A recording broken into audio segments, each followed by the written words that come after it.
here to see me, of course. You're here to see beautiful author Danielle L. Jensen.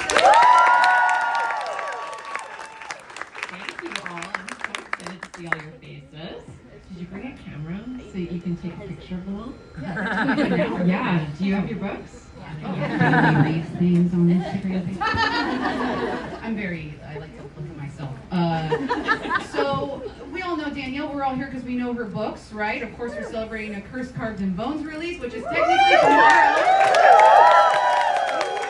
Really cocky. I'm calling this the unofficial midnight release party. We all have work in the morning, so right? Hopefully we are done by midnight. You guys better clip through these books. All right, so we're going to do some questions, and then we will have some questions from the audience. So if you have anything good that you think of throughout the talk, please raise your hand later, and we can do it. So let's start from the beginning. Baby Danielle to world-renowned author Danielle. How did we get from there to here? Just writing those words down. I mean, I think that this business is hard. You know, we always think of, if you look at like a pop star, you have a big song on the radio, and it probably feels like you made it. But as we all know, you can be a one-hit wonder very easily in the pop music or as an actor. It can be the same way in publishing. You can have a big release and then fade into obscurity. And so, you know, it's not just a matter of like growing and building your career, it's a matter of staying relevant and not just fading into the ether. And so I've had ups and downs in my career. I've had moments where I thought it was all over and that I was done and that no one was ever going to read my books again. And then I've had major highs. And it's just a lot of perseverance, a lot of remembering that the reason that I'm doing this is because I love storytelling. And even in the low moments, I still have the joy of the job carrying me through. Research did you have to do about Viking mythology and boats and swords, and how deep dive did you have to go on that before you could start putting words on paper? In the time that I was thinking about it, I was doing a lot of reading and a lot of research. The funny thing about research is that you can it can kind of take over the story. Because you want to like show off all the things that you've learned. And so you just start like shoehorning in facts. So how I use my research typically in order to keep that from happening is that I write the book and then I go back and I look at the parts that I need to flesh out and know more about and build them up that way through research. And if I have to change something, I will. But I don't want the research necessarily that I've done to take over the plot, take over the characters, and take over the story. And my favorite example is actually not from this book, it's from my Dark Shore series, Dark Skies in particular. There's a scene that takes place in a Roman bath. And I did a massive amount of research on Roman baths and did like all these like virtual tours that had been created, and then also like replications, and I wrote this massive scene, and my editor wrote back and said the Roman bath scene is like going on a guided tour. She's like, can you cut about 95% of that? So, and that is just like an example of how it can really take over. I love history so much, I would never get the book written. I would just keep reading all these old texts.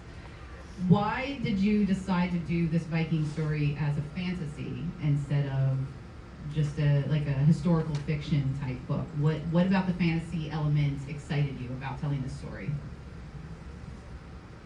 I don't want to be bound to like the reality of our world. Because if you write historical fiction, you have to be very factual. You can't make shit up. I make up shit all the time. I'm a huge Bridge Kingdom fan, but I fight with people that it's not fantasy. What is it? It's kind of fantasy. I tell people, because I have friends who are not into the magic thing. It's an alternate world. Alternate world, yeah. It's a sci-fi. I know. There was this TikTok that went around that was calling me out for it was not fantasy, and I'm like, where do you want it to go in the bookstore then? you tell me where it goes, and you can call Barnes Noble and let them know. You know you do this to yourself. Well, speaking of just Bridge Kingdom for a second, we just had book 5 came out recently, and that cliffhanger of it. Yeah, I think I know what you're talking about. I think I was quite mad at you, I have to say, even though I was pre-warned. So what are we looking at in terms of Bridge Kingdom 6? I know it's going to do the Audible for 6 months before physical release. I've written it. Is it done? Well, it's not like done, but Okay, it's I know what done. happens. But it's so funny. Sometimes I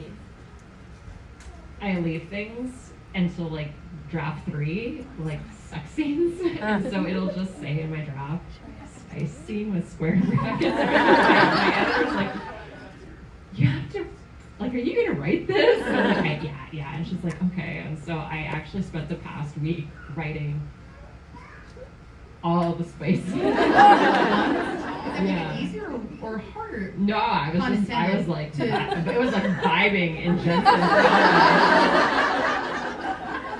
And I always send my assistant the like least professional boss text ever. I'm like, would he say cock or pussy? And I'm like, I know that your other boss at your other job doesn't ever ask you that stuff. So hopefully there's no children in the store right now. So yeah, I spent the entire week writing Bridge Kingdom Spice, and it's spicy. It's spicy. I mean, it's actually like a heavy intrigue, also lots of action and battles, but there is a goodly dose of spice. I'm sure, like, at this point, you've been writing for a lot of years, and your husband's like, yeah, I know the writing. But do you ever just come out of, like, your writing cave and go, all right, let me read to you this spice scene. Let me know what you think. No, but sometimes because I usually, like most the heroes are tall, and he's tall, and so I'm like, I just need to like block a scene. He's like, oh, okay. And then We'll block that scene all day. and like I'll come out and I'll be like, could you, if you just grab my forearm, could you break it in half? And he's like, probably. And so he gets weird stuff like that. Doctors always talk about their questionable search histories, too. Oh, I know. I'm like poisons that will How take a long time does this to. take?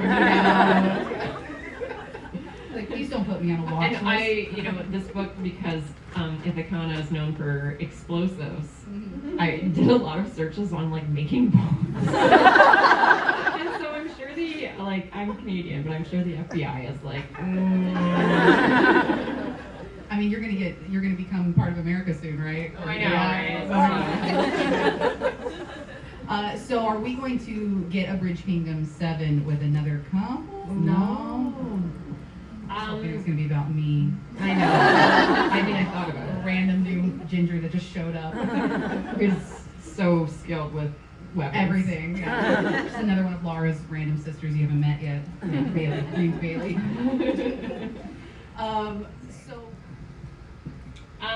My favorite part of being a writer is that, like, I really love my job. Honestly, I still sit around imagining. It's probably not safe, but while I'm driving my car, I'm not like seeing traffic. I'm like, oh, Nala. Or possibly I'm like, what would happen if dinosaurs came across this intersection? Would I back up or drive forward really quickly? So I am constantly envisioning stories. I have lots of them sitting in my head, and I just go into them and I build them. And so I build them in my head. It's my entertainment when I'm bored. I don't need to turn on the TV. I don't need to open somebody else's book. I can just sit there and create my own stuff. And so to be able to just write that down and work on it and craft it in a way and have all of you people be like really into my delusions and pay me money for it is pretty amazing. It is just delusions on a base It really level, is. really. Yeah, like I just transpose what all these people in my head say, and you guys like pay good money for it. So that's pretty amazing. It's a lot better than spreadsheets. That's true. If you had to fan cast, because you say no. No, because Okay, the fan cast. Bailey. The characters are young, and I am. You say you see it as a movie, so I didn't know if you I do, but pictured no, some I don't. person. Now that we're loud, we're Yeah, like, you're doing feedback, sorry. okay, so it's really hard for me because all the guys that I think are hot, the actors that I think are hot, are like pushing 40. But we all agree like Pedro Pascal. Exactly. And so it's hard for me to imagine casting someone who's young because I'm like, No, I get it. Yeah, it's like a little creepy. it's and so I also don't know young actors very I well. don't really either because they're what I would imagine if I had like the perfect storm would be for my book to be like the career launching pad for some like young actors, and they're just so talented and lovely, and that this was like their big moment. That would be my fan casting, is to just bring and then have like the Pedros and the Henrys be like, for reasons that we don't know, cast as secondary characters. Pedro would do it. He's a cool guy. Yeah. You said last year that writing action scenes is a little difficult for you. Do you still feel that way? Or if you had to rank dialogue, like action or smutty scenes, what's the easiest to hardest? Dialogue's the easiest, for sure. Dialogue is super easy for me to write. Smutty scenes, even though I like to leave them, are the thing. And I talked about this in Vancouver, which is where I was yesterday. Smutty scenes and action scenes are actually very similar because it's where the like body parts go. he chopped, the arm off. He groped her breast. Like it's like very action oriented because you have like the person did a physical action, you get a emotional thought reaction, and then you move forward. It's just a different vibe because like usually, although not always in some of these dark romances, we're not chopping off parts. I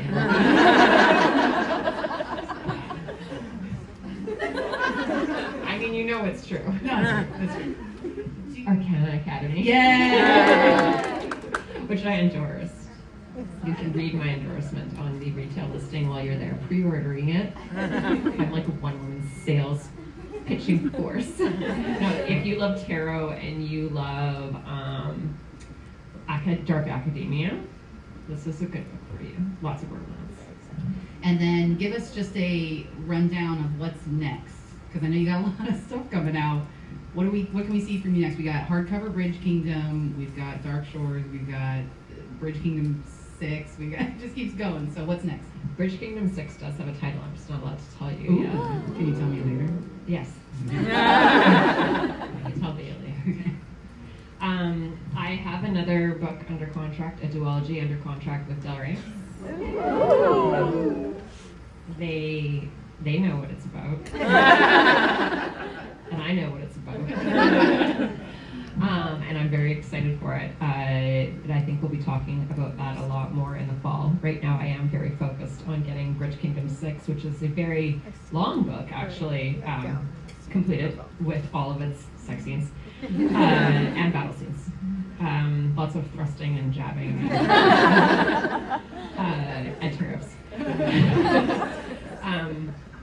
But then once that is done, I'm going to be eyeballs deep in the new book, and I'm very excited to share that one. It's very high octane. It's a little bit different than what you've read from me before, but I'm very excited about it.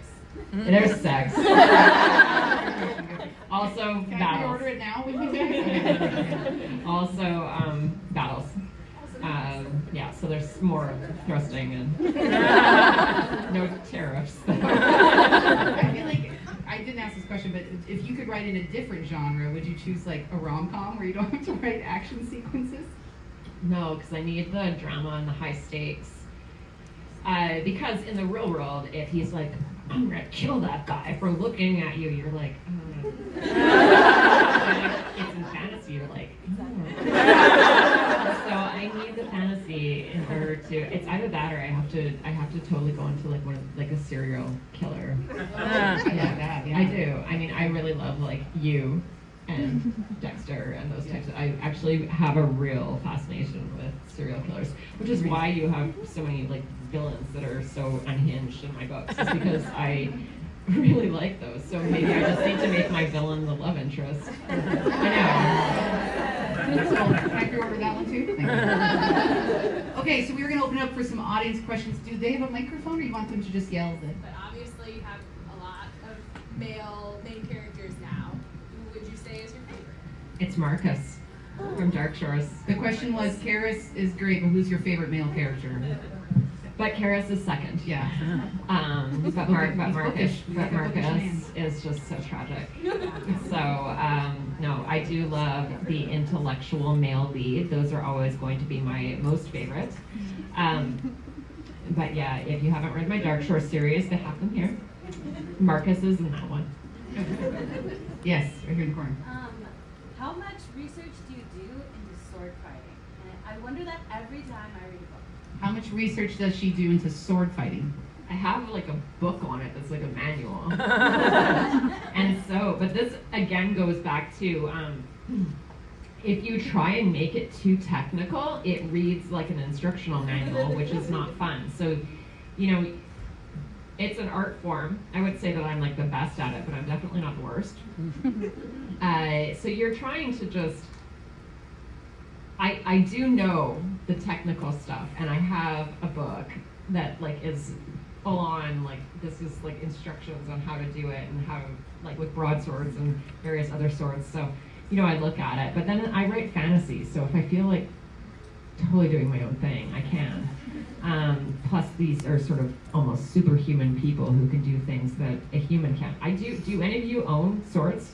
You know that's what I do. When we were talking about my stunt stuff earlier, Yeah. you can ask me about stuff. Yeah. That's my specialty is swords. So how many of you, a few of you own swords? They're heavy, right? Yes. Yeah, so I own one, and the thought of like having to swing it for more than a minute or two. I also have a shield, a Viking shield.